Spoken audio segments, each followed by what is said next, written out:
গাজীপুরের মাটি ইসলামের ঘাঁটি। এই যে আপনাদের সামনে বলতেন দেশ কিছু স্বাধীনতার দায়িত্ব পালন করলেন, সেই সম্পদ আল্লাহ তাকে দিয়েছেন।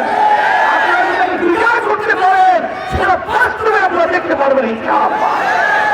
আমি হাত পাখা প্রতীকে 12ই ফেব্রুয়ারি 2026 এই নির্বাচনে আমাদের জাতি আতাউর রহমানকে আপনারা এই হাত পাখা প্রতীকে ভোট দিয়ে সম্মানিত করবেন, বিজয় করবেন।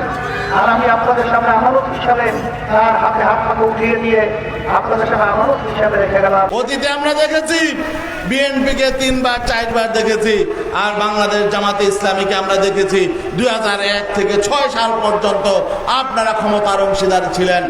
অতএব সেই সময় বাংলাদেশ যে দুর্নীতিতে বিশ্ব চ্যাম্পিয়ন হয়েছে এর অংশীদার আপনারাও। আপনারা সেই সরকারে ছিলেন, সেই সরকার থেকে আপনারা পদত্যাগ করেন নাই, আপনার প্রতিবাদ করেন নাই, আপনারা সেখানে আপনারও হালুয়া রুটি খেয়েছেন। আমরা অযোগ্য অসৎ লোকদেরকে আমরা নির্বাচিত করে আমরা পার্লামেন্টে পাঠিয়েছি।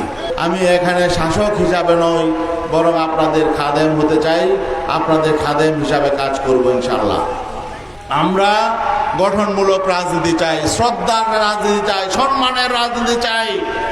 আমরা যদি এখানে হাত পাখায় বিজয় অর্জন করি, আমরা ঐক্যবদ্ধভাবে এখানে কালীগঞ্জ যেমন গড়ে তুলব, এবং আমি আমার অভিজ্ঞতা দিয়ে শুধু কালীগঞ্জ নয় গোটা বাংলাদেশ যাতে এগিয়ে যেতে পারে সেজন্য পলিসি মেকিং এ আমি ভূমিকা পালন করব।